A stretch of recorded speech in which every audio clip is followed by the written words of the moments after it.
మనం 3 సార్లు ఓం చదువుకొని ఓం అని చెప్పి తర్వాత ఈ ప్రారంభ శ్లోకాన్ని చదువుదాం.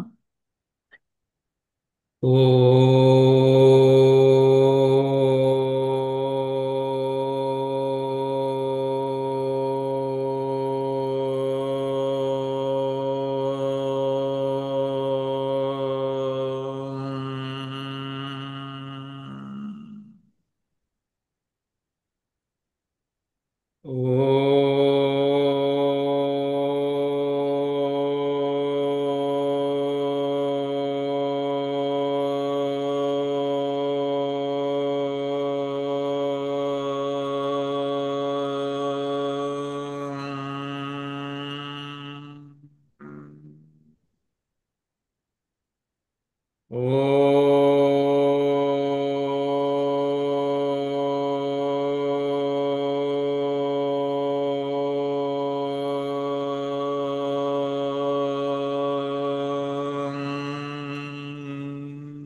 ఓం సహనావతు సహనౌ భునక్తు సహ వీర్యం కరవావహై తేజస్వినావధీతమస్తు మా విద్విషావహై.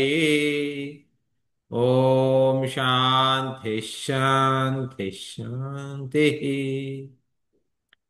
సమస్త జన కళ్యాణే నిరతం కరుణామయం నమామి చిన్మయం దేవం సద్గురుం బ్రహ్మ విద్వరం. సద్గురుం బ్రహ్మ విద్వరం. శోభ గారు, మీరు లీడ్ చేస్తే ఆ, మన ఆడియన్స్లోనే ఇంకెవరన్నా మిమ్మల్ని ఫాలో చేస్తారు. ఓకే, సరే. సో మీరు లీడ్ చేయండి. ఎవరైతే ఫాలో చేస్తారో మీరు ఎవరైనా ఒకరు అన్మ్యూట్ చేసి ఫాలో చేయండి.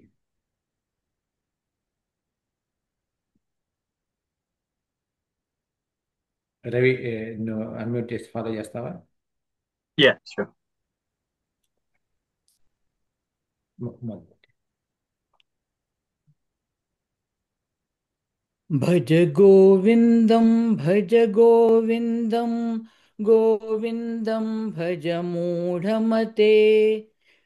భజ గోవిందం భజ గోవిందం గోవిందం భజ మూఢమతే.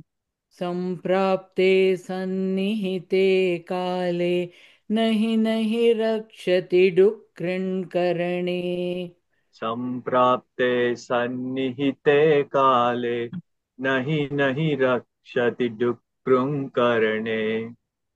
మూఢజహీహి ధనాగమతృష్ణాం కురు సద్బుద్ధిం మనసి వితృష్ణాం. మూఢజహీః धनागमतृष्णां कुरु सद्बुद्धिं मनसि विकृष्णाम्. यल्लभसे निजकर्मोपात्तं वित्तं तेन विनोदय चित्तम्. यल्लभसे निजकर्मोपात्तं वित्तं तेन विनोदय चित्तम्. नारीस्थनभरनाभिदेशं दृष्ट्वा मागा मोहावेशम्. नारीस्तनभरनाभिदेशं दृष्ट्वा मागा मोहावेशम्. एतन्मां सवसादिविकारं मनसि विचिन्तय वारं वारम्. एतन्मांसवसादिविकारं मनसि विचिन्तय वारं वारम्. One more.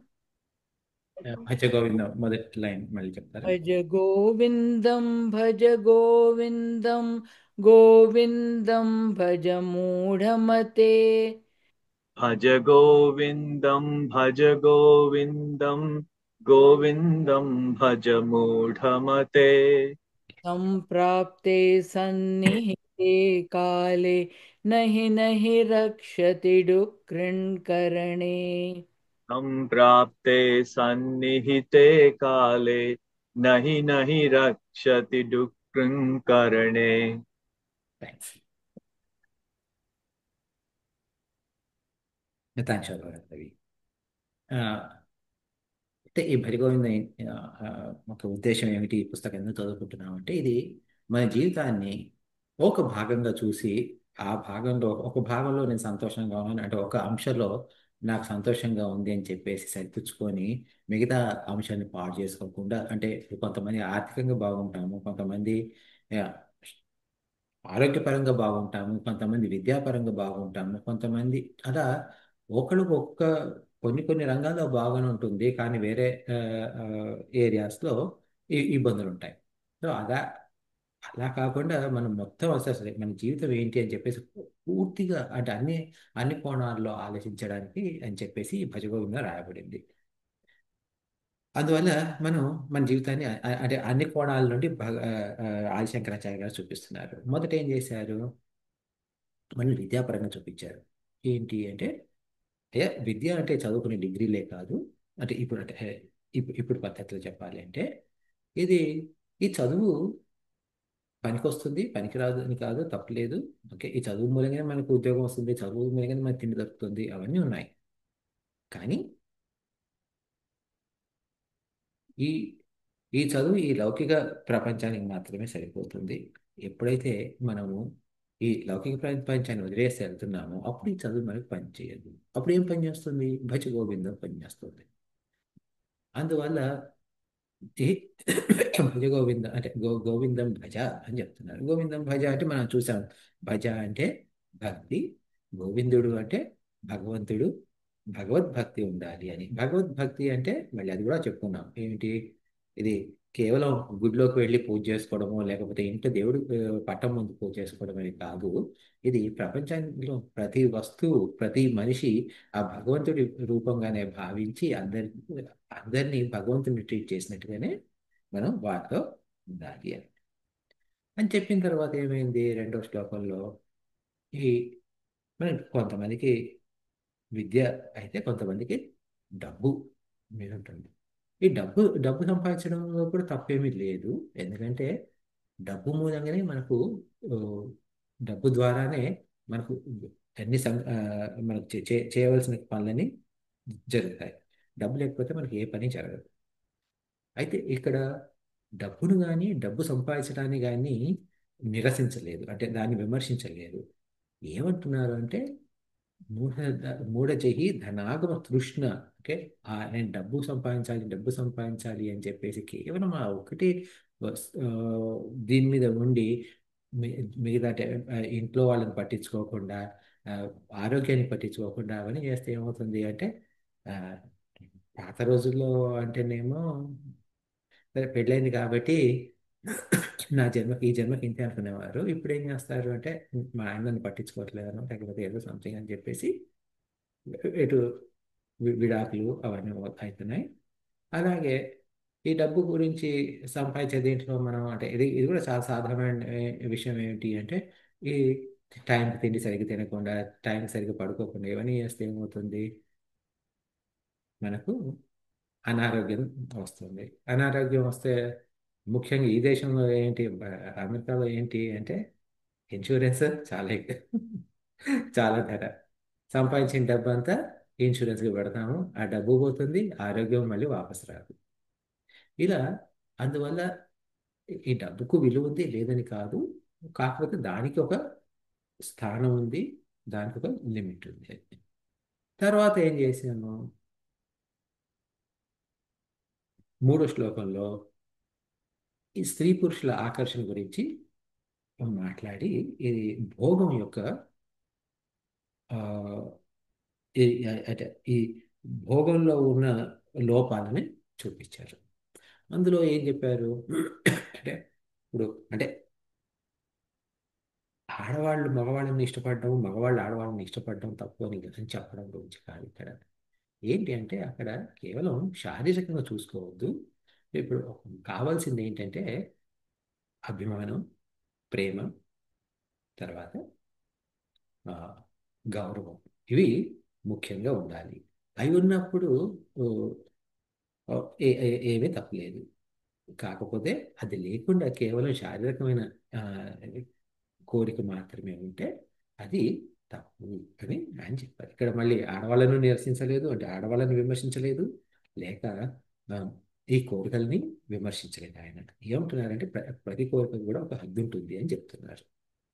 ఇది ఏం చేయాలి దీని గురించి అంటే మనసు విచింతయ వారం వారం అని చెప్పారు. అంటే ప్రతిరోజు అంటే వారం వారం వారానికి ఒకసారి అని కాదు చెప్తున్నాం కదా. వారం అంటే మళ్ళీ మళ్ళీ అని, అంటే వారం వారం అంటే మళ్ళీ మళ్ళీ మనం ఆలోచించి ఆలోచిస్తూ అంటే ప్రతి విషయం కూడా ఏంటి, అరే నా మనసు ఇటు పోతుందే, ఎందుకు పోతుంది ఇటు అని ఆలోచించి దాన్ని మనం వెనక్కి తీసుకురావడం. ఇది తర్వాత ఈ శ్లోకం స్త్రీ పురుషుల మధ్య ఉన్న అట్రాక్షన్ గురించి అంతసేపు మాట్లాడినా కానీ దాని యొక్క మూల అర్థము కేవలం స్త్రీ పురుషుల మధ్య ఉన్న ఆకర్షణ విమర్శించడమే కాదు. అది అన్ని రకాల భోగాల మీద ఉన్న ఇష్ట మనకు అంటే ఏది మనకు ప్రతి రకాల భోగం మీద ఇష్టం ఉంటుంది. అంటే అన్ని రకాల అంటే కొందరికి భోజనం మీద ఇష్టం ఉంటుంది, కొందరికి కొన్ని రకాల ఉమ్, ఆ, ఏంటి అంటే బయట తిరగాలని ఇష్టం ఉంటుంది, అంటే ఊర్లు తిరగాలని కొందరికి ఇష్టం ఉంటుంది. అలా ఒకరికి ఒక రకం ఇష్టం ఉంటుంది. అన్ని ఇష్టాల్లో కూడా ఒక లోపం ఉంది. ఆ లోపం ఏంటో చూసుకొని నీ పరిధిలో నువ్వు ఉండు అని చెప్పి ఆయన చెప్తున్నారు. ఇప్పుడు మాటకి చెప్తాను. ఇప్పుడు ఉద్యోగ వేట, అంటే ఇప్పుడు ఇది దాదాపుగా ఇప్పుడు అంటే మీరంతా మీలో చాలా మంది ఉద్యోగాలు చేసి ఉండొచ్చు, చేస్తుండవచ్చు. ఇప్పుడు ఏమవుతుంది అంటే ఇప్పుడు అంటే ఊరికే నా పరంగా నేను చెప్తాను. నేను ఉద్యోగం చేస్తున్నాను, పర్లేదు. కాకపోతే ఉద్యోగంలో నాకు ఆనందం లేదు నేను చేసే ఉద్యోగంలో. అప్పుడు ఏం చేస్తాను నేను, ఉద్యోగాలకు అప్లై చేయడం మొదలుపెడతాను. ఇప్పుడు ఈ ఉద్యోగాలకు అప్లై చేయడం మొదలుపెట్టిన తర్వాత ఏమవుతుంది, ఓ 10 కంపెనీలకో 15 కంపెనీలకో నాది రెజ్యూమే పంపిస్తూ ఉంటాను. పంపిస్తుంటే వాళ్ళు కొందరు పట్టించుకుంటారు, కొందరు పట్టించుకోరు. తర్వాత వాళ్ళు ఇంటర్వ్యూ పిలుస్తారు కొంతమంది. ఇంటర్వ్యూ పిలిచినప్పుడు ఓహో వీళ్ళు ఇంటర్వ్యూ పిలిచారు నన్ను అని చెప్పేసి చాలా సంతోషంగా ఏం చేస్తాను నేను అంటే ఇంటర్వ్యూకి వెళ్ళాల్సి వచ్చినప్పుడు ఆ, మంచి చక్కగా గడ్డం గీసుకొని సూట్ వేసుకొని టై కట్టుకొని టై కరెక్ట్గా ఉందా లేదా చెక్ చేసుకొని తర్వాత అన్ని ప్రిపేర్ చేసుకొని, అంటే ఇప్పుడు ముఖ్యంగా ఇప్పుడు నేను టెక్నాలజీ ఫీల్డ్లో ఉన్నాను. టెక్నాలజీ ఫీల్డ్ కాబట్టి దానికి నేను పనిచేసే టెక్నాలజీకి సంబంధించిన చదువు అంతా చదువుకొని మళ్ళీ ఒకసారి అంత ఇది చేసుకొని వెళ్తాం. వెళ్ళి ఇంటర్వ్యూ చేసినప్పుడు ఏమిటి, అవంతా ఒక ఎత్తు ఏంటి నీకేమొచ్చు ఏం తెలుసు అవంతా రెండు రెండు ప్రశ్నలు అడుగుతారు. ఒకటేంటి, మా కంపెనీలో ఎందుకు ఉద్యోగం చేయాలనుకుంటున్నాం అని అడుగుతున్నారు. అడిగినప్పుడు ఓ మీ కంపెనీ చాలా చాలా గొప్ప కంపెనీ అండి, మీకు కంపెనీ గురించి చాలా విన్నాము, మీ కంపెనీలో చేయడం అదృష్టం అవన్నీ చెప్పాల్సి వస్తుంది. చెప్పిన తర్వాత ఇంకా కష్టమైన ప్రశ్న అడుగుతారు, ఏంటి నీలో ఉన్న లోపాలు ఏంటి అని చెప్పు అని అడుగుతారు. నాలో లోపాలు ఏమి లేవు అని చెప్తే అది ప్రాబ్లమే. ఇప్పుడు నాలో ఉన్న లోపాలు లిస్ట్ చెప్తే మళ్ళీ వాళ్ళ నా ముఖం చూడరు. ఎంతవరకు చెప్పాలి ఎంతవరకు చెప్పకూడదు నా లోపాలు అన్నది పెద్ద ప్రశ్న ఇక్కడ. అది అలా ఏదో మొత్తానికి వేసుకొని ఇక కింద మీద పడి అలా ఇంటర్వ్యూ పూర్తి చేస్తాం. ఇట్లా 4-5 ఇంటర్వ్యూ పూర్తయిన తర్వాత కొంతమంది అసలు మళ్ళీ మనకి కాల్ కూడా చేయరు. ఉం? కొంతమంది కాల్ చేసి నువ్వు బాగానే చేసావు కానీ మేము ఇంకొక వ్యక్తితో వెళ్తున్నాం అని చెప్తారు. ఓ 2 కంపెనీలు ఓకే నీకు ఉద్యోగం ఇస్తామంటారు. ఇస్తా అన్నప్పుడు ఏమైంది, మళ్ళీ ఈ కంపెనీలో బాగుంటుందా ఆ కంపెనీలో బాగుంటుందా, ఇక్కడ ఎవరు జీతం ఎక్కుస్తున్నారు ఎవరు తప్పిస్తున్నారు, ఎక్కడ సుఖం ఎక్కువ ఉంది అంటే ఈ కంపెనీ ఇంటికి దగ్గర ఉంది అది కొంచెం దూరం ఉంది, ఓకే నాకు ఇక్కడ టైం కలిసి వస్తుంది వెళ్ళి రావడంలో. ఇలా ఎన్నో ఆలోచించి ఆలోచించి అంత చేసుకొని ఒక కొత్త ఉద్యోగంలో చేరతాం. చేరిన తర్వాత ఏమైంది, చాలా సంతోషంగా వెళ్తాం ఉద్యోగానికి. వెళ్ళినప్పుడు మన పాత కంపెనీ వాళ్ళు ఫోన్ చేసి అడుగుతారు, ఏంటి కొత్త ఉద్యోగం ఎలా ఉంది? ఓ చాలా బాగుంది అసలు ఆ ఆ పాత కంపెనీలో మనకు వాళ్ళు ఉన్నారు కదా, అసలు ఎంత ఇబ్బంది వచ్చినా ఆ ఇబ్బందులు అన్నీ అయిపోయినాయి, నేను చాలా సంతోషంగా ఉన్నాను ఇప్పుడు అని గర్వంగా చెప్పుకుంటాం ఈ కొత్త ఉద్యోగం గురించి. చెప్పిన తర్వాత అదే ఉద్యోగంలో 2-3 ఏళ్ళు దాటగానే మళ్ళీ ఉద్యోగం వేయటం మొదలవుతుంది. అప్పుడు కానీ కంపెనీ ఏమైనా మారిపోయిందంటే అంత ఇదేం లేదు. మనలోనే ఆ ఉద్యోగం గురించి మొదట్లో ఉన్న ఇష్టం ఏదైతే ఉందో, భోగం ఉందో, ఆ ఉద్యోగ భోగం అంత ఆ, ఆ, అంటే భోగం మీద కోరిక ఉందో, ఆ కోరిక తగ్గిపోయింది. తగ్గిపోయింది ఏమైంది? ఇప్పుడు నాకు ఇంకో ఉద్యోగం కావాలి అని చెప్పేసి చూస్తుంది. ఇలా ఈ భోగం మీద కోరిక మనకు బయట నుండి ఉన్న భోగం మీద కోరిక ఎక్కువ ఉంటుంది. తర్వాత ఏ కోరిక తీరినా కూడా అది మనల్ని పూర్తిగా సంతృప్తి పరచలేదు. ఇది పూజ్య గురుదేవ స్వామి చిన్మయానందుల వారు ఆయన ఉమ్, ఒక రెండు ఎగ్జాంపుల్స్ చెప్తారు. ఉదాహరణ చెప్తారు. మొదటిది ఏంటంటే, మీకు ఒక లడ్డు ఇష్టం అనుకోండి. ఓకే, లడ్డు లడ్డు కాకపోతే గులాబ్ జామునో జాంగ్రియో ఏదో మీకు మీకు తోచిన స్వీట్ అనే అవసరం లేదు. మీకు నచ్చిన పదార్థం ఒకటి ఆలోచించుకోండి. తినేది పదార్థం ఇష్టం. ఓకే, నేను లడ్డు ఎగ్జాంపుల్ చెప్తాను. వాళ్ళు లడ్డు ఇష్టం అయితే ఒక లడ్డు ఇచ్చారు. అంటే మీరు భోజనానికి వెళ్ళారు, ఒక లడ్డు పెట్టారు. విస్తరలో భోజనం పెడితే మీరు చాలా సంతోషంగా తిన్నారు. వాళ్ళు రెండో లడ్డు వేశారు. రెండో లడ్డు తినాలని లేదు, కానీ తిన్నారు. మొదటిసారి ఉన్నంత సంతోషం రెండో లడ్డు తినడం లేదు. మొదటిసారి ఉన్నంత భోగం రెండో లడ్డు తినడంలో ఆ భోగం లేదు. ఇంకో లడ్డు వేశారు. అయ్యో, ఇక ఏం చేయలేం కాబట్టి తింటున్నాం. ఇంకే అప్పుడు అందులో అసలు భోగం అనేది లేదు. ఏదో అదే ఏంటి ఆ, బాగోదని చెప్పేసి తింటున్నాం. తినకపోతే బాగోదని. నాలుగోది వేశారు. నాలుగోది వేసి తినాలి నువ్వు అన్నారు. అప్పుడు ఆ లడ్డు అంటే మనకు విరక్తి వస్తుంది. ఐదవదో ఆరోదో ఎలా వేస్తూ పోతుంటే అసలు ఇది మనం భరించలేము. ఏమైంది ఇందులో? ఒకవేళ లడ్డూలో కనుక సంతోషం ఉంటే, మొదటి లడ్డూలో ఎంత సంతోషం ఉందో మనకి ఎనిమిదో లడ్డూలో పదో లడ్డూలో అంత సంతోషం ఉండాలి. కానీ ఆ సంతోషం రాలేదు. అంటే ఏమిటి? ఆ ఆనందం అనేది లడ్డూలో లేదు. ఆ ఆనందం అనేది లడ్డూ తినడంలో లేదు, ఇంకెక్కడో ఉంది. ఓకే, అదే ఎక్కడుంది ఆనందం అంటే, ఆయన చెప్తారు, ఆనందం బయట కాదయ్యా, ఉంది లోపల ఉంది. నీ లోపల ఉంది. అందుకని చెప్పేసి ఈ భోగాల మీద కనుక వెళ్తా ఉంటుంటే, ఈ భోగం సరిపోకపోతే ఆ భోగం సరిపోకపోతే ఇంకో భోగం కోసం అలా మనం మనసు పాకులాడుతూనే ఉంటుంది, పరిగెత్తుతూనే ఉంటుంది. మనం మనిషి ఈ భోగాల చుట్టూ పరిగెత్తడం నుంచి ఏంటి అంటే, మన జీవితం అంతా ఈ సుఖాల వెనకే పరిగెత్తుతూ పోతూ ఉంటాము. కష్టాల నుండి పారిపోవడానికి ప్రయత్నం చేస్తుంటాం. మన జీవితం అంతా అదే. సు- దుఃఖం నుండి పారిపోతూ సుఖం వైపు పరిగెత్తుతున్నాం. ఇది మన జీవితం. ఏం చేసినా కూడా దానికోసం. ఈ కానీ ఇప్పుడు ఒక ప్రశ్న ఏమిటి అంటే, ఈ సుఖము మనం పరిగెత్తకపోయినంత మాత్రాన మన సుఖం రాకుండా ఉంటుందా? మనం పరిగెత్తినంత మాత్రాన దుఃఖం పోతుందా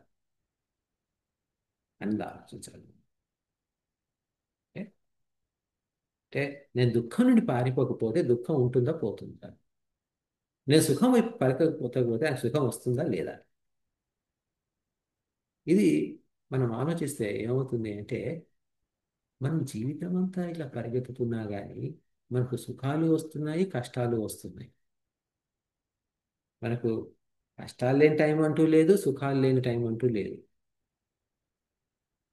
ఇది అలాంటప్పుడు మనం ఈ కష్ట సుఖాలు అంటే వాటి ఓ, అంటే మన జీవితంలో వాటి విశేషత్వం ఏమిటి, కష్టానికి సుఖానికి అని చెప్పేసి. అంటే ఇది ఈ విషయం ఏమైంది అంటే, అంటే నేను కొంచెం ఇదంతా ఎందుకు చెప్తున్నానంటే, ఈ భోగ ఇచ్ఛ, అంటే ఆ సుఖాన్ని అనుభవించాలి అన్నది కేవలం స్త్రీ పురుషుల మధ్య అని కాదు. ఇది అన్ని రకాల మన ప్రపంచంలో, అంటే మన మనసు రకరకాల వాటిలో మనం కోసం పరిగెత్తుతుంది. అదంతా మనం చూసుకుంటుండాలి. ఏంటి మన మనసు ఎటుపోతుంది అని చెప్పేసి చూసుకొని దాన్ని అది దాన్ని కొంచెం కంట్రోల్ చేసుకునే పద్ధతి గురించి ఇది ఇంత మాట్లాడాల్సి వస్తుంది. రామాయణం మొట్టమొదలు త్రేతాయుగంలో వాల్మీకి గారు రాశారు. రాస్తే ఆయన త్రేతాయుగానికి సంబంధించిన జనులను మనసులో పెట్టుకొని రామాయణం రాస్తే అది మనకు ద్వాపర యుగంలోకి వచ్చేసరికి ఏమైంది అంటే అది చదివితే దాని అర్థం పూర్తిగా అర్థం చేసుకోవడం కొంచెం కష్టమైపోతుంది జనాలకు. అందువల్ల ఈ ద్వాపర యుగంలో వ్యాస మహర్షి ద్వాపర యుగాంతంలో 18 పురాణాలు రాశారు. ప్రతి పురాణం కూడా ఏం చెప్తుంది అంటే భగవంతుడి తత్వం ఏంటని చెప్తున్నారు. భగవంతుడి తత్వం ఏంటి, సృష్టి ఎలా మొదలైంది, ఎలా కొనసాగింది, అలా కొనసాగుతున్నప్పుడు ఏమి ఏ భక్తులు ఎలాంటి ఇబ్బందులు పడితే భగవంతుడు వచ్చి వాళ్ళు ఎలా కాపాడాడు, అలా వచ్చి కాపాడడానికి అవతారాలు ఎంత వచ్చింది, ఏమేమి అవతారాలు వచ్చినాయి, ఇవన్నీ ప్రతి పురాణంలోనూ ఉంటాయి. అందువల్ల ఈ విష్ణు అవతారాలు అవన్నీ దాదాపుగా అన్ని పురాణాల్లో ఉంటాయి. ఈ దశావతారాలు ఏదో ఒక రకంగా అన్ని పురాణాల్లో వస్తాయి. అయితే ఈ రామావతారం గురించి కూడా అన్ని పురాణంలో వస్తుంది. అయితే ఈ బ్రహ్మాండ పురాణం అనే పురాణంలో ఈ రామాయణం మీద వ్యాసుడు వ్యాస మహర్షి రాశారు బ్రహ్మాండ పురాణం. ఆయన దాదాపు 4000 శ్లోకాలతోటి ఈ రావణ రహస్యం ఏంటి అని చెప్పేసి రాశారు. అది దాని ఆధ్యాత్మ రామాయణం అంటారు. ఈ ఆధ్యాత్మ రామాయణంలో ఒక అయోధ్యాకాండంలో ఎప్పుడైతే రాముణ్ణి అంటే అడవికి పంపిస్తారో, పంపించినప్పుడు గుహుడు దగ్గరికి వెళ్తాడు రాముడు. అయోధ్య నగరాన్ని వదిలేయగానే మొట్టమొదటి నిషాదరాజు గురువుడి దగ్గరికి వెళ్ళినప్పుడు ఆ రోజు రాత్రి అక్కడ పడుకుంటారు.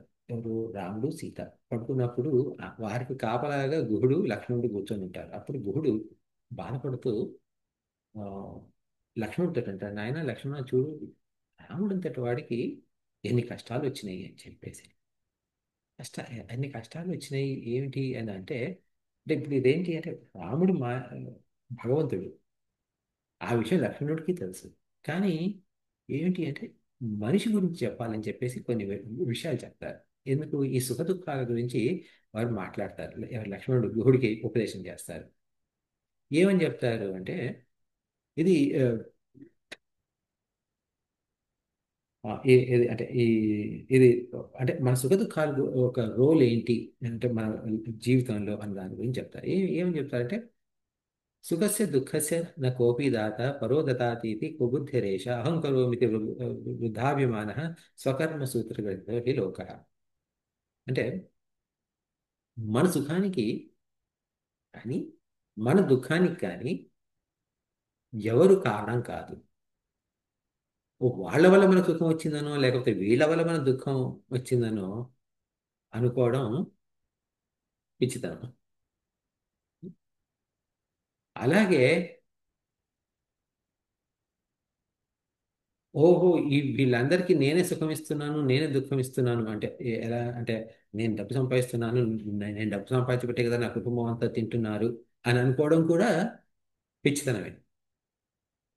ఎవరికి ఏ సుఖం ఎప్పుడు కావాలో అప్పుడు వాళ్ళ వాళ్ళ పూర్వ జన్మ అంటే పూర్వజన్మే కాదు, అంతకుముందు ఈ జన్మలో కూడా చేసుకున్న పనుల వల్ల మంచి పనులు కానీ చెడు పనులు కానీ వాటి మూలంగా ఫలితం అంటే వాళ్ళ కర్మ ఫలితం మూలంగా వాళ్ళకి ఆ సుఖం వస్తుంది, ఆ దుఃఖము వస్తుంది. ఓకే, ఇది ఇట్లా ఈ లోకమంతా ఈ సుఖ దుఃఖాలతోటి ఇలా ఇదైనమాట.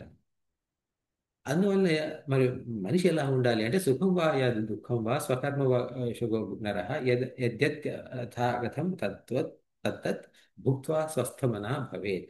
అంటే ఏంటంటే మనకు సుఖం వచ్చినా దుఃఖం వచ్చినా మనం ఇది మన ప్రారంధానుగుణంగా అంటే మనం చేసిన పూర్వం మనం చేసిన పనుల మూలంగా ఈ సుఖం వచ్చింది లేకపోతే ఈ దుఃఖం వచ్చింది. కాబట్టి ఇది భగవంతుడి ఇచ్చాడు. సరే అది ఎప్పుడైతే నేను సుఖం అనిపించాలో, నేను ఎప్పుడు సుఖం అనిపించాలో కూడా భగవంతుడికే తెలుసు, నేను ఎప్పుడు దుఃఖం అనిపించాలో కూడా భగవంతుడికే తెలుసు. ఆయన ఇచ్చే దాన్ని ఇస్తారు. ఉం? అని చెప్పేసి మనం పట్టించుకోకూడదు ఆ సుఖాన్ని. కానీ సుఖం, అయ్యో ఈ సుఖం, దుఃఖం వచ్చింది దీని నుండి పారిపోవాలనో, లేకపోతే ఈ సుఖం వచ్చింది దీన్ని ఇంకా కొంచెం గట్టిగా పట్టుకోవాలని ఏ, మనం చేయలేము. ఇది యస్మిన్ దేశీ చ కాలే చ యస్మాద్వా ఏన కేన వా కృతం శుభాశుభం కర్మ భోజ్యం తత్తత్ర నాణ్యత. అంటే ఏంటంటే ఇది ఎక్కడున్నా కానీ, ఏ దేశంలో ఉన్నా, ఏ కాలంలో ఉన్నా, ఎక్కడ ఏం చేసినా కానీ మనకు మనం చేసిన పనుల ఫలితం అనుభవించక తప్పదు. ఆ అనుభవం ఎలా వస్తుంది? అయితే సుఖంగా వస్తుంది, లేదా దుఃఖంగా వస్తుంది. సుఖస్యానంతరం దుఃఖం, దుఃఖస్యానంతరం సుఖం, ద్వయమేతద్విధ జంతువునాం అలంఘ్యం దినరాత్రివత్. అంటే సుఖం తర్వాత దుఃఖము వస్తుంది, దుఃఖం తర్వాత సుఖము వస్తుంది. ఈ రెండు ఎట్లా అంటే పగలు రాత్రిలాగా. పగల తర్వాత రాత్రి వస్తుంది, రాత్రి తర్వాత పగలు వస్తుంది. అలాగే సుఖం తర్వాత దుఃఖం వస్తుంది, దుఃఖం తర్వాత సుఖం వస్తుంది. అందుకని చెప్పేసి మనం సుఖం నుండి అంటే సుఖాన్ని పట్టుకోవాలనో, దుఃఖాన్ని నుండి పారిపోవాలనో చూస్తే ఇంకా దుఃఖం పెరుగుతుంది. సుఖ మధ్య స్థిత దుఃఖం, దుఃఖ మధ్య స్థితం సుఖం, ద్వయం అన్యోన్య సంయుక్తం ప్రోచ్యతే జల పంకవత్. ఇది యాక్చువల్గా అంటే ఈ శ్లోకం గురించి నేను ఇదంతా చెప్పాల్సి వచ్చింది. ఏం చెప్తారంటే సుఖ మధ్య స్థితం దుఃఖం అంటే ప్రతి సుఖంలోనూ దుఃఖం ఆల్రెడీ కూర్చొని ఉంది. ప్రతి దుఃఖంలోనూ సుఖం కూడా కూర్చొని ఉంది. ఈ సుఖ దుఃఖాలు ఎలా అంటే అది ఒకదానికొకటి. అంటే ఇప్పుడు తీగలు ఒకసారి ఇప్పుడు పాకుతాయి. తీగలు పాకినప్పుడు రెండు చెట్లు తీగలు ఇలా ఇలా ఇలా ఇలా కలుసుకొని పోతాయి. అది వాటిని విడదీయడం కష్టం. ఇది కూడా అట్లాగే అలా అన్యోన్యం ఉంటాయి. అలా అన్యోన్యంగా కలిసిపోయి ఉన్నాయి అన్నమాట. ఎలా నీళ్లు బురద కలిసినాయని చెప్తారు. ఓకే. అంటే ఒక అంటే ఒక కొలంలో ఓకే, నీళ్లు బురద కలిసినాయి. ఇది ఇప్పుడు మీరు ఆలోచిస్తే ఏదైతే మనం సుఖం అనుకుంటామో, ఈరోజు సుఖం అనుకుంటామో అదే రేపు దుఃఖం అవుతుంది. ఏదైతే మనకు దుఃఖంగా ఉందనుకుంటామో తర్వాత కొద్ది రోజుల్లో అనిపిస్తుంది, అరే అప్పుడు నేను చాలా కష్టాలు పడుతున్నాను అనుకున్నాను, కానీ అప్పుడు చేసిన పనుల వల్ల నేను ఇప్పుడు సుఖపడుతున్నాను. ఓకే అని చెప్పేసి మనకు ఎన్నోసార్లు ఈ ఆలోచన వస్తుంది. ఈ అలాంటప్పుడు ఇట్లా సుఖంలోనే నుండి దుఃఖం వస్తుంది, దుఃఖంలో నుండి సుఖం వస్తుంది. ఇదంతా అయినప్పుడు ఈ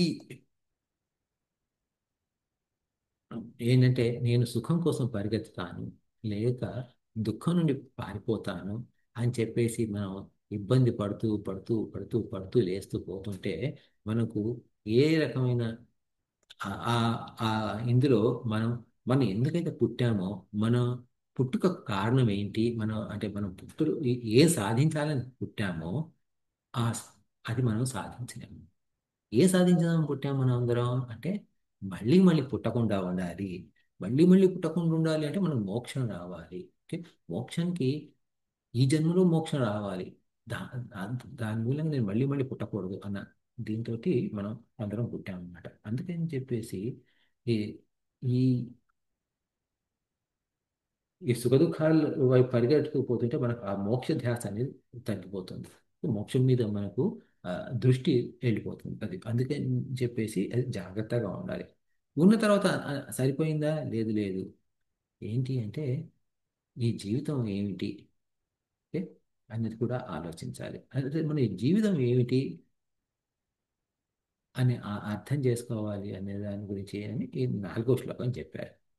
ఆ, శోభ గారు 4వ శ్లోకం చదువుతారా? ఆ, ఆ, ఎవరన్నా సీత గారు మీరు రిపీట్ చేస్తారా శోభ గారు చదివితే? తప్పకుండా. ఓకే మంచిదండి. సరే, శోభ గారు 4వ శ్లోకం చదవండి.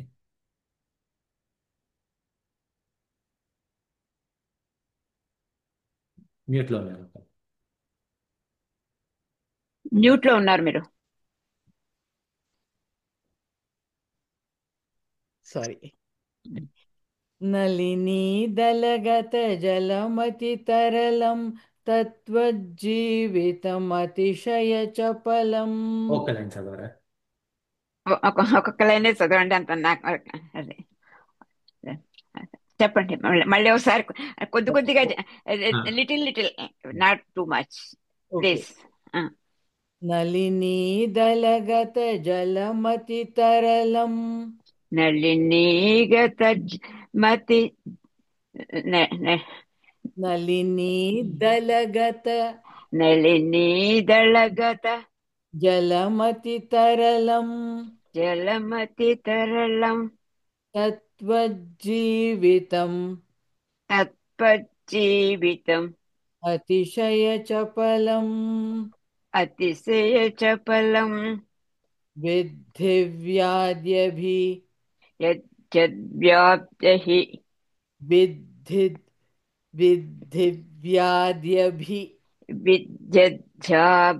విద్యద్యాదభి మానగ్రస్తం.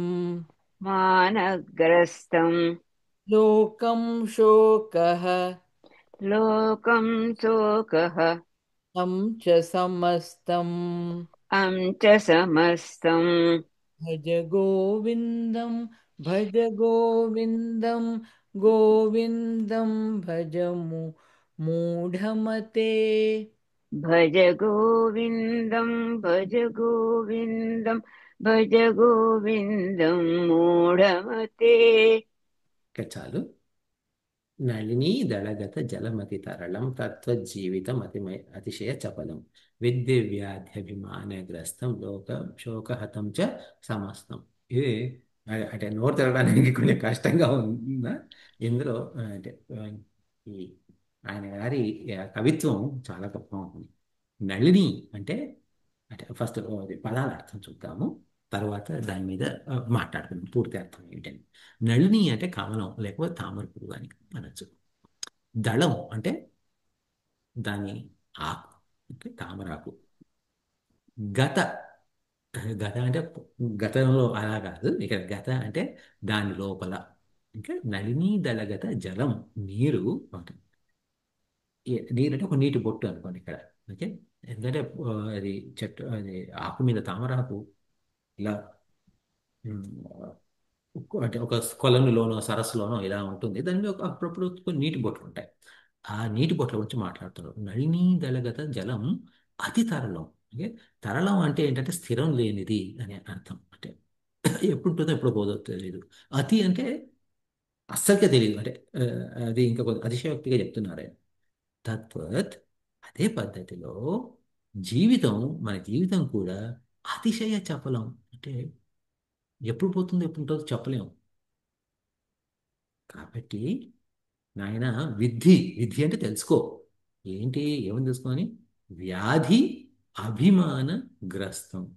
మన జీవితాన్ని ఏం పట్టుకొని ఉంది? వ్యాధి పట్టుకొని ఉంది, అభిమానం పట్టుకొని ఉంది. అంటే గ్రస్తం అంటే పట్టుకోవడం.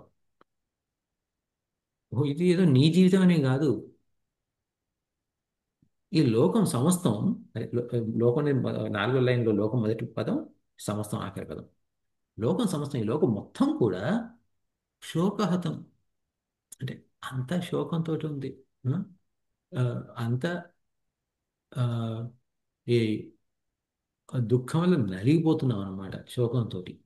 ఇది ఇది ఈ దీని ఒక అర్థం. ఇది ఎందుకు చెప్పారు అంటే, ఇప్పుడు మనం విద్య గురించే కానివ్వండి, డబ్బుల గురించే కానివ్వండి, లేక సుఖం గురించే కానివ్వండి, దీని మీద పరిగెడుతూ పోతుంటే మనకు వయసు ఎప్పుడు వచ్చింది, ఎప్పుడు మన జీవితం ముగిసింది అనేది మనం చూడలేం. అంటే ఇది ఆ జీవితం మీద మనకు అంటే ఎప్పుడు ఎప్పుడు ఉంటాము ఎప్పుడు పోతాం అనేది ఎప్పుడు తెలియదు. కాబట్టి మనం ముఖ్యంగా ఇందులో ఈ శ్లోకంలో ముఖ్యం ఏంటి అంటే ఏం చెప్తున్నారు అంటే, ఈ జీవితం అనేది చాలా చాలా తేలిగ్గా పోతుంది, ఎప్పుడు పోతుందో తెలియదు. అండ్ అలా చెప్పడంలో ఏంటి అంటే, అయ్యో ఇదేంటి ఇంత ఇంత డిప్రెసింగ్గా ఉంది ఇది ఓకే. ఇలా ఇలా చెప్తున్నారు ఏమిటి అని చెప్పేసి అది కాదు ఉద్దేశం. ఏంటి అంటే ఇలా ఉంది కాబట్టి ఏం చేయాలి? భజ గోవిందం భజ గోవిందం గోవిందం భజ మూఢమతే. కాబట్టి దేవుణ్ణి పట్టుకో, ఇప్పుడే పట్టుకో అని చెప్పేసి అది దీని యొక్క ఈ శ్లోకం ఒక అర్థం అన్నమాట. ఇప్పుడు జీవితాన్ని ఇప్పుడు చూస్తే, మన జీవితాన్ని చూస్తే ఏమవుతుంది? ఎన్నో ఆ, ఇబ్బందులు ఉన్నాయి. ఓకే. ఈ ఇబ్బందుల మూలంగా, వీటి మూలంగా ఏ రోజు ఎవరు పోతారో తెలియదు. ఈ మనమే కాదు, ఈ లోకం కూడా ఎప్పుడు ఉంటుందో తెలియదు, ఎప్పుడు పోతుందో తెలియదు. అంటే బయట ఉన్న అంటే ఉన్న పరిస్థితులు ఇది ఇదంతా ఏమిటి? ఈ ప్రతిపక్ష భావన. ఓకే. ప్రతిపక్ష భావన అంటే ఏమిటి?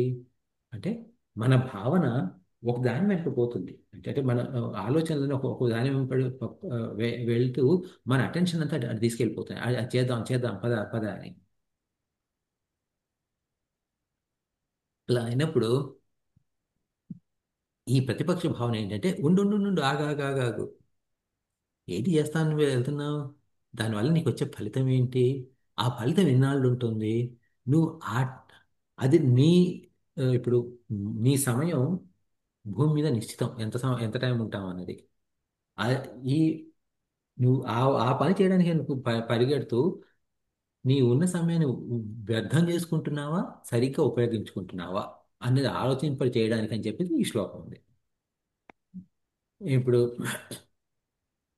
ఈ ఇదేంటే ఏంటి ఏదో అంటే ఇప్పుడు తామరాకు మీద నీటి బొట్టులాగా ఎప్పుడు ఉంటాం ఎప్పుడు పోతాం తెలియదు అని అంటారు. ఆ, ఆ, ఇప్పుడు కొంతమంది 20 ఏళ్ళు ఉండొచ్చు, కొంతమంది 40 ఏళ్ళు, 50 ఏళ్ళు, 100 ఏళ్ళు. ఒక్కోసారి మన పేపర్ చదువుతాం 120 ఏళ్ళు ఉన్న వాళ్ళు ఉన్నారని చెప్పేసి. అట్లా అంత ఇది ఉన్నా కానీ అదే 100 ఏళ్లే కానివ్వండి, 10 ఏళ్లే కానివ్వండి, జీవితం ఈ టైం మొత్తంలో చూస్తే ఆ, ఇది ఉమ్, ఆ, అంటే ఇప్పుడు టైం అంటే నేను అనేది ఎట్లా సృష్టి మొదలైనప్పటి నుండి ఇప్పటికి వరకు చూస్తే ఈ టైము ఈ 10 ఏళ్ళైనా కానీ 100 ఏళ్ళైనా కానీ క్షణాల కన్నా తక్కువే. అలాంటప్పుడు ఇప్పుడు మనకు ఆ, ఏంటి ఆ, మరణం అనేది వచ్చేటప్పుడు మనకు ముందు చెప్పి రాదు. ఓ నేను మరణాన్ని నేను యమరాజును, నేను రేపు సాయంత్రం 4 గంటలకి మీ ఇంటికి వస్తాను, నేను తీసుకెళ్తాను అని చెప్పేసి మనకేమి ఇంటిమేషన్ రాదు. అదే డిన్నర్కి ఎవరైనా వస్తుంటే చెప్పొచ్చు వాళ్ళు, "ఓ, రేపు సాయంత్రం వస్తామండి మీ ఇంటికి భోజనానికి, మీరు ఉంటున్నారా?" భోజనం చెప్పకపోవచ్చు, రేపు సాయంత్రం వస్తామండి మీరు ఉంటున్నారా అంటే, ఉంటాము, వచ్చి వచ్చి భోజనం చేయండి అని కూడా మనం చెప్తాం. యమరాజు అలా రాడు. ఆయన ఎప్పుడు వస్తారో ఎప్పుడు వెళ్తారో తెలియదు. ఎక్కడికి ఏ ఊరు ఏ టైంలో వెళ్తారో తెలియదు. ఆ? అందుకని చెప్పేసి మనం ఇప్పుడే ఇక్కడే ఇది ఈ భజ గోవిందం అని చెప్పేసి గోవిందుడిని పట్టుకోమని చెప్తున్నారు అనమాట ఇందులో. ఇప్పుడు ఇందులో ఈ నళిని దళగత జలమతి తరళం అనే దాని మీద కూడా చాలా అంటే వేదాంత పరంగా చాలా ఇంపార్టెంట్ అనమాట ఇందులో. ఏమిటి అంటే ఇప్పుడు మనం విన్నాం లోకం శోకం సమస్తం శోకతం సమస్తం అని. అంటే లోకమంతా దుఃఖమే, లోకమంతా క్షణికమే, ఏది ఇది కాదు, జీవితం క్షణికం, లోకం దుఃఖం అని చెప్పేసి మనమే కాదు, గౌతమ బుద్ధుడు కూడా అన్నారనమాట. ఏమి సర్వం దుఃఖం సర్వం దుఃఖం సర్వం క్షణికం సర్వం క్షణికం అని. ఈ విషయం గురించి స్వామి చిన్మయానంద గారి పుస్తకం భజగోవిందం మీరు చదివితే మీకు అందులో ఉంటుంది. అయితే ఏమిటి అంటే ఆయన అదే చెప్పారు, బుద్ధుడు కూడా, గౌతమ బుద్ధుడు కూడా. కానీ గౌతమ బుద్ధుడికి మనకు ఒక తేడా ఉంది. ఏమిటి అంటే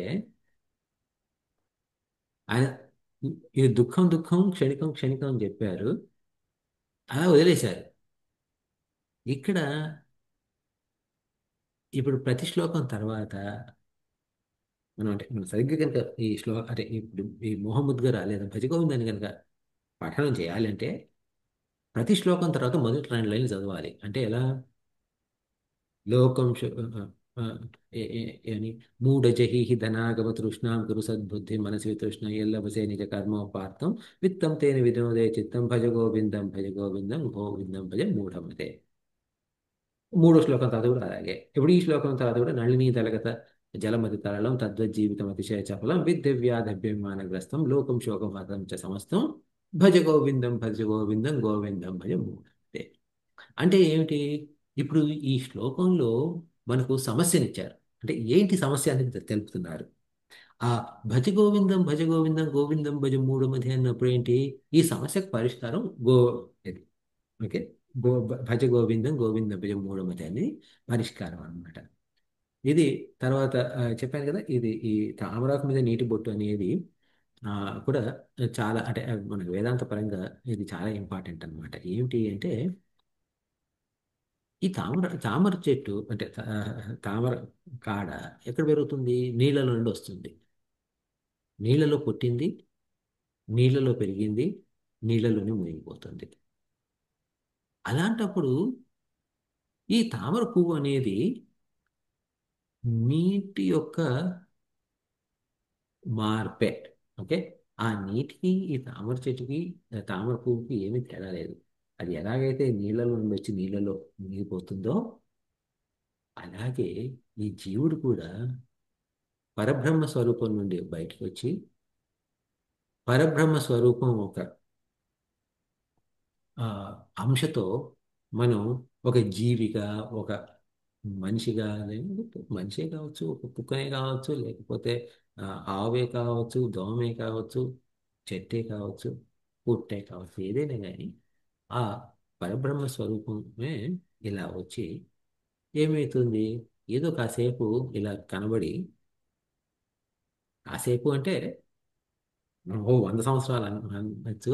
ఆ సృష్టి మొదలైనప్పటి నుండి చివరి వరకు చూస్తే ఈ 100 సంవత్సరాలు మనం మాట్లాడిన ఒక సెకండ్ కన్నా కూడా తక్కువే. ఆ? అలా ఆ మనకు కేటాయించినంత సేపట్లో మనం చేసిన పనులు చేసుకొని మనం మళ్ళీ అందులోనే కలిసిపోతాం. ఇది ఆ, ఈ ఈ యొక్క ఇది చూపించడానికి అని చెప్పేసి. అలాంటప్పుడు ఏమిటి అంటే మనకు రెండు రకాలు. ఒకటి ఏమిటి? నేను అంటే ఇప్పుడు తామర ఆకే తీసుకోండి, తామర పువ్వే తీసుకోండి. నేను నీళ్ళ నుండి వచ్చాను, కానీ ఈ నీటికి నాకు సంబంధం లేదు. అంటే నేను ఈ నీరు వేరు నేను వేరు అని చెప్పుకున్నప్పుడు ఏమవుతుంది? భయం ఉంటుంది. ఏమిటి? ఏదో నేను పెరిగాను. అదిగో ఆ తామరాకు ఎండిపోయింది. అదిగో ఆ తామర కాడ ఎండిపోయింది. ఈ తామర పువ్వు ఎండిపోయింది. అంటే నేను ఎండిపోతాను, నేను అయిపోతాను అని చెప్పేసి భయంగా ఉంటుంది. ఎప్పుడైతే ఈ నీటిలో నుండి వచ్చాను, నీటిలోకి వెళ్ళిపోతాను. ఓకే. ఇది నా పుట్టుక కారణం ఇదే, దీనికి కారణం ఇదే, నాకు ఈ నీటికి సంబంధం అంటే తేడా ఏముంది అని ఆలోచన కనుకుంటే అది ఉన్నంతకాలం సంతోషంగా ఉండి అది మళ్ళీ నీళ్ళలో కలిసిపోయేటప్పుడు కూడా ఎలాంటి ఇబ్బందులు లేకుండా, ఎలాంటి భయం లేకుండా నేను మళ్ళీ నీటితో ఒకటిగా అవుతున్నాను. ఎందులోనైతే నేను వచ్చానో అందులోకి నేను వెళ్ళిపోతున్నాను అని చెప్పి సంతోషంగా ఉంటుంది అనమాట. ఇది అందుకని చెప్పేసి నళినీ దళ జతగతం అతి తాళం అని చెప్పారు. ఉం? ఈ ఈ ఈ నళినీదళ జలం. ఆ, ఇప్పుడు ఏమని చెప్తున్నారు ఈయన? ఏ? విద్ధి. విద్ధి అంటే ఏమిటి? తెలుసుకో అని. ఏమని తెలుసుకోమంటున్నావు అంటే ఓ జీవితం గురించి తెలుసుకొని ఆయన అని చెప్తున్నారు. ఏంటి? అతిశయ చపలం. జీవితం ఏంటి? అతిశయ చపలం అంటే అది ఎప్పుడు ఉంటుంది, ఎప్పుడు పోతుందో తెలియదు. నళిన దళగత జలం అంటే ఏమన్నాము? ఒక బొ నీటి బొట్టు ఒక తామరాకు మీద ఇలా ఉంది. అది ఏ క్షణాన్ని పోతుందో తెలియదు, ఎలా పోతుందో తెలియదు. అది ఇప్పుడు మీరు అటు చూస్తే అది కనబడేది, ఓ ఆ ఆకు మీద మంచి నీటి బొట్టు ఉంది, చాలా అందంగా ఉంది అని చెప్పేసి ఏం చేస్తాం ఇప్పుడు మనం అంటే ఇప్పుడున్న సమాజంలో మనకి ఎక్కడ ఏది నచ్చినా టక్కున మనం ముందు ఫోటో తీయాలి దాన్ని. అది మీరు ఆ కెమెరా తీసుకొని మళ్ళీ అక్కడ అది చేసి అందులో చూసేసరికి ఆ నీటి బొట్టు ఉండదు. ఏమైంది? ఎడిపోయింది ఆ నీటి బొట్టు? సు- ఎండ బాగుండి ఎండిపోయిందేమో ఆ బొట్టు, తెలియదు. లేదా ఒక చిన్న గాలి వచ్చినా కానీ ఆ గాలికి ఆ బొట్టు టక్కన పోయి మళ్ళీ ఆ సరస్సులోనో కొలంలోనో కలిసిపోవచ్చు. లేదా ఒక పురుగు వచ్చేసి దాహం వేసి ఆ చిన్న బొట్టును తాగేసి ఉండొచ్చు. ఆ బొట్టుకి ఎప్పుడు ఏమవుతుందో తెలియదు. అలాగే మనకు మన జీవితంలో కూడా మనకు చాలా మందికి మనకు తెలుసు ఏంటి ఈ అరే నేను నేను నిన్ననే కలిశానండి, మాట్లాడాను కూడా, చాలా బాగున్నారు, ఏంటో ఈరోజు వార్త వచ్చేసి దాని పోయారని, ఏంటో ఈ టైప్లో మనకి ఎన్నోసార్లు ఈ సంభాషణలు మనమే చేసి ఉంటాము, లేకపోతే మనం వినుంటాము. ఇప్పుడు ఒక మనిషి గుణానికి ఏమేమి కారణాలు? కోర్స్ అది సహజ కారణాలతోటి సహజంగా పోవడం ఒకటి, కానీ ఇంకా అకాల మృత్యువుకి ఎన్నో కారణాలు, అంటే ఎన్నో రకరకాల అకాల మృత్యువులు ఉన్నాయి. ఏంటి? యాక్సిడెంటే కావచ్చు, అది కార్ యాక్సిడెంటే కానివ్వండి, విమానం యాక్సిడెంటే కానివ్వండి, ట్రైన్ యాక్సిడెంటే కానివ్వండి, స్కూటర్ పోయి గుద్దుకొని యాక్సిడెంటే కానివ్వండి. యాక్సిడెంట్ అంటే యాక్సిడెంట్లే, యాక్సిడెంట్ మూలంగా పోవచ్చు. లేదా మనకి యుద్ధాలు ఎప్పుడు, అంటే మనం భూమి పుట్టినప్పటి నుండి యుద్ధం అనేది ఎప్పుడు ఏదో ప్రాంతంలో ఎక్కడో వచ్చో నడుస్తుంది. ఇప్పుడు ఎక్కడ నడుస్తున్న యుద్ధాలు అంటే, రష్యా యుక్రెయిన్ కొట్టుకుంటున్నారు, ఓకే, అక్కడ వేలాది మంది పోయారు, లక్షల దాకా వచ్చింది నెంబర్ అని చెప్తున్నారు. ఇజ్రాయెల్ పాలస్తీనా కొట్టుకుంటున్నారు. మొన్న మనకి ఇండియా పాకిస్తాన్ కూడా కొంచెం దాదాపు కొట్టుకున్నారు. గల్ఫ్ వార్లు అయినాయి, ఇరాక్ వార్ అయింది, ఆఫ్ఘా ఈ సెప్టెంబర్ 11 తర్వాత ఆఫ్ఘనిస్తాన్ మీద యుద్ధం జరిగింది. ఆ, ప్రపంచ యుద్ధాలు, వరల్డ్ వార్ 1, వరల్డ్ వార్ 2, అవన్నీ జరిగినాయి. ప్రతి వాటిలో లక్షలు కోట్ల మంది పోయారు ఈ అన్ని రకాల రకరకాల యుద్ధాల్లో. యాక్సిడెంట్ల మూలంగానే కానీ, యుద్ధాల మూలంగానే కానివ్వండి, తర్వాత ఈ ప్రకృతి మూలంగానే, అంటే ఏమిటి, హరికేన్ వచ్చి పోతారు, లేకపోతే ఫ్లడ్, వరదలు వచ్చి పోతారు, భూకంపాలు వచ్చి పోతారు. భూకంపం వచ్చినప్పుడు కనీసం ఓ వరద వస్తుంది, తుఫాన్ వస్తుంది అంటే కొంచెం మన ముందు హెచ్చరిక ఉంటుంది. భూకంపం వచ్చినప్పుడు తెలియని కూడా తెలియదు, ఇంట్లో పడుకొని ఉంటారు, భూకంపం వచ్చింది పోయారంటారు. తర్వాత ఇవేనా, అది ప్రపంచవ్యాప్తంగా పాండమిక్ రోగాలు, కోవిడ్ తీసుకోండి, కోవిడ్లో ఎంతమంది పోయారు? అంటే ఈ ఈ దేశీయస్తులు ఒక ఇబ్బంది కలగలేదు, ఆ దేశస్తులకు ఇబ్బంది కలగలేదు అని ఏం లేదు, ప్రపంచం అంతా పోయారు కోవిడ్లో జనం. అలా కోవిడ్కి ముందు ఇది మొదటిసారి వచ్చింది అంటే కాదు కాదు, అంతకుముందు ప్లేగ్ వచ్చింది, కలరా వచ్చింది, మొదటిసారి ఫ్లూ వచ్చినప్పుడు కూడా లక్షలాది మంది ప్రపంచంతో పోయారు. ఇవి వీటి మూలం. అలాగే కాకుండా ఒక్కొక్కరికి ఇండివిజువల్ సపరేట్ రోగాలు ఉండొచ్చు, అంటే కొంతమందికి ఏ, వ్యాధులు రావచ్చు, అంటే ఒక్కోసారి క్యాన్సర్, అంటే కిడ్నీ క్యాన్సర్, లివర్ క్యాన్సర్ లాంటివి బయటపడవు. అది బయటపడ్డగా 2 నెలల లోపల మంచిపోయి ఉంటాడు. అట్లా ఈ- లేదా ఈ మధ్య వయసు ఎక్కువైన వాళ్ళకి న్యూమోనియా మునిగిపోవడం చాలా వింటున్నాం. హెచ్ఐవి, మలేరియా, గుండె జబ్బులు, ఇవన్నీ అంటే ఎన్నో రకాల వ్యాధులు మూలంగా వెళ్తున్నారు. ఇలాగే కాకుండా పోనీ ఇదంతా అయిందంటే మనకు మర్డర్లు అవుతున్నాయి, రయట్స్ అంటే రయట్స్ అంటే ఏది, మత కలహాల మూలంగానే కానివ్వండి, అవే ఎన్ని రకాలు పోవచ్చు, అన్ని రకాలుగా మనుషులు పోతూనే ఉన్నారు. అయితే వింత ఏమిటి అంటే, అది యక్ష ప్రశ్నలు, అంటే మహాభారతంలో ఆ, యక్ష ప్రశ్నలను ఇది వస్తుంది. పాండవులు అరణ్యవాసం చేస్తున్నప్పుడు వాళ్ళు ఒక పొలం దగ్గర నీళ్లు తాగడానికని వెళ్తే ఒక యక్షుడు, నేను అడిగే ప్రశ్నలకు జవాబు చెప్పకపోతే ఊరుకోను అని చెప్తారు, కాదు నీళ్లు తాగొద్దు అని చెప్తారు. కానీ వీళ్ళు భీముడు, ఆ, అర్జునుడు, నకులుడు, సహదేవుడు వాళ్ళు ఆ యక్షుడు మాట పట్టించుకోకుండా నీళ్లు తాగడానికి ప్రయత్నం చేస్తే యక్షుడు వాళ్ళందరినీ చంపేస్తాడు. చంపేసినప్పుడు మళ్ళీ ధర్మరాజు వెళ్తాడు. ధర్మరాజు వెళ్ళినప్పుడు ఈ ధర్మరాజు అలా చేయకుండా ఆయన యక్షుడి ప్రశ్నలు అన్నిటికీ జవాబు చెప్తారు. అందులో ఒక ప్రశ్న ఏమిటంటే, ప్రపంచంలో అన్నిట్లో వింతైన విషయం ఏమిటి అని అడుగుతారు యక్షుడు. అప్పుడు ధర్మరాజు ఏం చెప్తాడంటే, మనం పుట్టినప్పటి నుండి వాళ్ళు పోవడం, వీళ్ళు పోవడం, ఇవన్నీ చూస్తూనే ఉన్నాం. పుట్టినప్పటి నుండి అందరూ చనిపోవడం చూస్తూనే ఉన్నాం. కానీ మనం మనకు చావు వస్తుంది అన్న ఆలోచన రాదు. ఓకే, నేను చనిపోతాను అన్న ఆలోచన రాదు. ఉం? సాధారణంగా మనిషికి అంటే ఏదన్నా అంటే ఇప్పుడు ఎవరికైనా ఆ, అంటే ఈ టర్మినల్ ఇల్నెస్ అంటే అంటే ఆ, నివారణ లేని రోగం వస్తే వాళ్ళకి చెప్పుకుండొచ్చు, డాక్టర్ చెప్పించడం ఉంటే మహా అంటే ఇంకొక 3 నెలలు లేక 2 ఏళ్ళు అలా చెప్పుంటే వాళ్ళకి ఒక ఐడియా ఉంటుంది, ఓహో నేను పోతున్నాను, ఓహో పోతాను పోతాను అని. అలా లేదు అంటే సాధారణంగా ఎవరికి అట్లా ఉండదు. ఆ మరణం ఎప్పుడు వస్తుందో తెలియదు, ఎలా వస్తుందో తెలియదు, ఏ క్షణం వస్తుందో తెలియదు.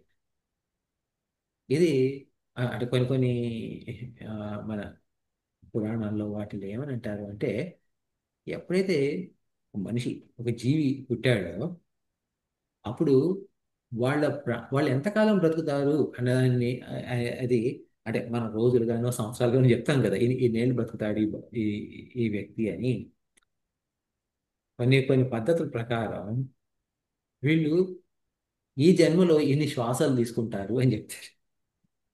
అంటే ఇన్ని శ్వాసలు అంటే ఎన్నిసార్లు ఇన్హేల్ ఎగ్జేల్, ఓకే, ఇన్నిసార్లు బ్రీతింగ్ చేస్తారు అని చెప్పేసి లెక్కేస్తారంట. అంటే మనం మన లైఫ్లో ఎంతకాలం బ్రతుకుతాం అన్నది మనం అంటే మనకి లెక్క ఎంతైతే ఎన్నైతే ఎన్నిసార్లు అయితే మనం బ్రీత్ చేయగలుగుతామో, ఎన్నిసార్లు అయితే మనం శ్వాస పీల్చుకోగలుగుతామో అది దాని లెక్క ఉంటుంది. ఎప్పుడైతే ఆ లెక్క ముగిసిపోయిందో మన ప్రాణం కూడా పోతుంది. అంటే ఏమిటి అంటే మనం ఇన్హలేషన్ ఏమో ఏమంటారు, ఉచ్ఛ్వాస నిశ్వాస, నిశ్వాస అంటే ఎక్సలేషన్. ఒకసారి ఇన్హేల్ చేసిన తర్వాత అంటే ఉచ్ఛ్వాస తీసుకున్న తర్వాత నిశ్వాస గ్యారంటీ చేస్తాం, కానీ మళ్ళీ ఊపిరి పీల్చుకోగలుగుతామా అంటే పీల్చుకునే ఊపిరి తప్పనిసరిగా వదిలేస్తాము, అందులో సందేహం లేదు. కానీ మన మళ్ళీ ఊపిరి పీల్చుకోగలుగుతామా లేదా అనేది ప్రశ్న. ఇదే మళ్ళీ ఇదే మహాభారతంలోనే మహాభారత యుద్ధం అయిన తర్వాత ధర్మరాజు రోజువారీ కొంత దానాలు అవి చేసేవారు. అయితే ఒక రోజు దానాలు అవన్నీ చేసిన తర్వాత మొత్తం అంటే ఆయన పనుల మీద ఆయన వెళ్తూ ఉంటుంటే ఒక బ్రాహ్మడు వచ్చి అడిగాడట, అయ్యా నాకు కొంచెం దానం కావాలి అంటే ఆయన ధర్మరాజు, నాకు ఇప్పుడు కుదరదు, రేపు ఇస్తాను, రేపు రాయ బాబు అని చెప్పాడు. చెప్తే పాప బ్రాహ్మణుడు కూడా సరేనండి రేపు వస్తాను అని చెప్పేసి వెళ్ళిపోతాడు. ఇదంతా భీముడు చూశాడు. భీముడు మామూలుగా మనకు అంటే కోపిష్టిగానే తెలుసు మనకు, ఓకే, ఆయన కోపం ఎక్కువ, ఆయన ఏది కానీ ఆయన చాలా ఆ, మేధావి కూడా. ఆయన వెంటనే ఏం చేశారంటే అది రాజు దగ్గర దండోరా వేసేవాళ్ళు ఉంటారు, దండోరా వేసేవాళ్ళని పిలిపించేసి వెంటనే నగరం అంతా దండోరా వేయించండి, ఏంటి మా అన్న ధర్మరాజు పెద్ద జ్యోతిష్కుడు, ఇది చెప్తే వాళ్ళు పాపం వెళ్ళబోతున్నారు. ధర్మరాజు ఆపాడు, "ఏ, ఆగండి ఆగండి ఆగండి" అని చెప్పి భీముడు చూసి అడిగాడు, ఏంటి ఏం చేస్తున్నావు, నేనేంటి జ్యోతిష్కుడిని ఏంటి అని. అంటే అలా కాదన్నయ్య, ఇప్పుడు నువ్వు చెప్పావు కదా ఆయనకి రేపు రా, రేపు నేను నీకు ఇస్తాను అని. అంటే ఏంటి, రేపటి వరకు నువ్వు ఉంటావని చెప్పేసి నీకు ఒక ధీమా ఉంది, ఆ? రేపు అతను వస్తాడు అని కూడా నీకు నమ్మకం ఉంది. అంటే ఏంటి, నీకు జోస్యం వచ్చానే కదా, ఆ? రేపటిదాకా నువ్వు బతుకుతావు అతను బతుకుతాడని నీకు గ్యారంటీ ఉంది కదా, కాబట్టే కదా అలా చెప్పగలుగుతావు. అంటే నువ్వు నీకన్నా గొప్ప జ్యోతిష్కుడు ఎవరున్నారు అని వెటకారంగా అన్నాడు. అనగానే ధర్మరాజు వెంటనే తన తప్పు తెలుసుకొని వెంటనే ఆ ఎళ్ళే బ్రాహ్మణ్ణి మళ్ళీ పిలిచేసి ఆయనకు కావాల్సింది ఇచ్చి పంపించాడు. అంటే ఏమిటి అంటే ఇప్పుడు ఇందులో మనం ఎప్పుడు పోతామో తెలియదు కాబట్టి ప్రతి క్షణం ఇది మన ఆఖరి క్షణంలాగా భావిస్తూ మనం దేవుడి దగ్గరికి అంటే ఎలా తయారవ్వాలి, ఎట్లా ప్రిపేర్ అయ్యి ఎట్లా పోవాలి అని చెప్పేసి ఆలోచించే ప్రయత్నం చేయడం ఇది ఆ, మన యొక్క కర్తవ్యం. అదే. సో ఇది విద్ధి ఇది నళినీదళ జల గత అతి తరణం. మరి వ్యాధి విద్ధి నేర్చుకో, తెలుసుకో. ఏమని తెలుసుకోవాలి? వ్యాధి అభిమానగ్రస్తం అంటే ఏమిటి? మన జీవితం అంతా వ్యాధులు ఉన్నాయి, ఎన్నో రకాల వ్యాధులు ఉన్నాయి. ఇప్పుడు ఏంటంటే ఒక్కోసారి ఒక వ్యక్తిని కలిస్తే వాళ్ళకి లేని వ్యాధి అంటూ ఉండదు. అంటే ఇప్పుడు ఎప్పుడే ఇది మనకు ఇక్కడ అంటే ఆయన పుస్తకాలు నేను చూడలే, కానీ భారతదేశంలో ఉన్నప్పుడు ఒక్కోసారి వ్యాధులు వాటి నివారణలు అని పుస్తకాలు ఉంటాయి. ఓకే, ఇక్కడ కూడా ఉండొచ్చు. అంటే ఇప్పుడు బాన్స్ అండ్ నోబ్లో వాటికి వెళ్తే diseases and their ailments and cures అని అట్లా. అలాంటి పుస్తకం చదివితే ఏమనిపిస్తుంది అంటే, అరే ఏ ఏ లక్షణం చూసినా కానీ, ఇప్పుడు ఈ వ్యాధి లక్షణం ఏ అని చెప్పేసి చూసినా కానీ, ఏ వ్యాధి లక్షణం చూసినా కానీ అది మనకు కూడా ఉందేమో అనుకో అనుమానం వస్తుంది. అది అనుమానం వచ్చినప్పుడు ఏం చేస్తాము? ఆ వ్యాధి లక్షణానికి వాళ్ళు మందు కూడా చెప్తారు. ఓ ఈ లక్షణం అంటే ఈ వ్యాధి ఉన్నట్టు, దీనికి కాబట్టి ఈ మందు వేసుకోవాలని. ఆ మందు మనం వేసుకుంటే ఏమవుతుంది? మందు కన్న తర్వాత దానికి సైడ్ ఎఫెక్ట్ అంటూ ఉంటుంది. ఆ సైడ్ ఎఫెక్ట్ వస్తుంది. ఆ సైడ్ ఎఫెక్ట్ ఏం చేస్తాము? దానికి మళ్ళీ మనం క్యూర్ కావాలి. మళ్ళీ ఆ మందు వేసుకున్నాం, ఇలా వేసుకుంటూ వేసుకుంటూ పోతూనే ఉంటాం. అందుకని వ్యాధులు, వాటి నివారణలు, చికిత్సలు అట్లాంటి పుస్తకాలు అంటే మీరు డాక్టర్ అయితే చదువుకోండి, కానీ లేకపోతే చదవకండి. ఓకే. ఉమ్, ఇది యాక్చువల్గా 94లో నేను భారతదేశంలోనే వేరే ఊర్లో ఉండేవాడిని. ఉన్నప్పుడు ఒక చిన్న హోటల్లో ఉండేవాడిని. అంత అప్పుడు చాలా చిన్న హోటల్, అది అంత ఏం బాగుండేది కాదు హోటల్. సో అక్కడ ఉన్నా కానీ ఏమైంది అంటే, అప్పుడు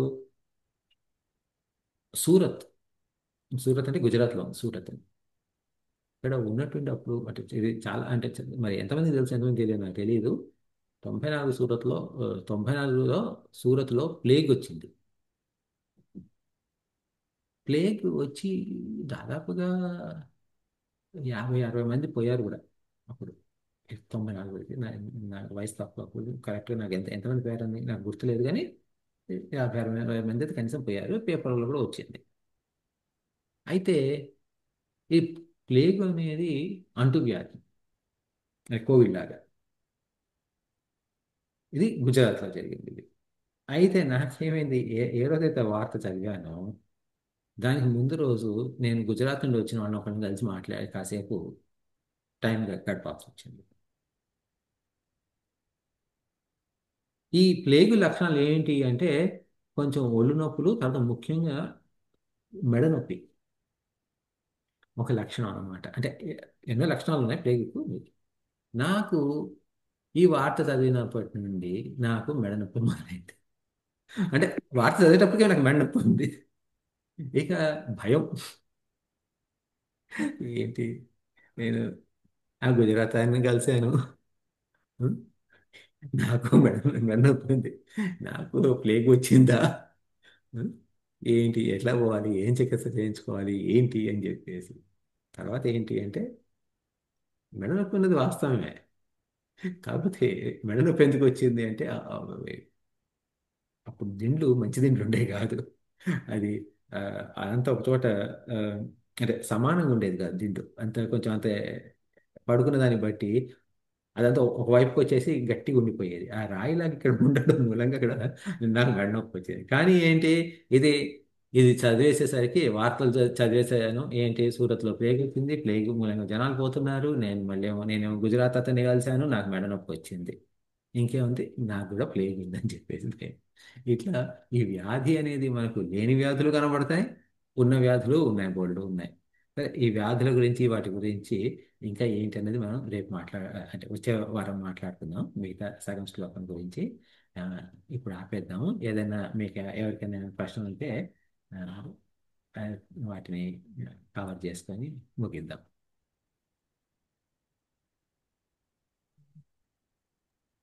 వెరీ గుడ్. క్లోజ్ చేద్దామా? ఓ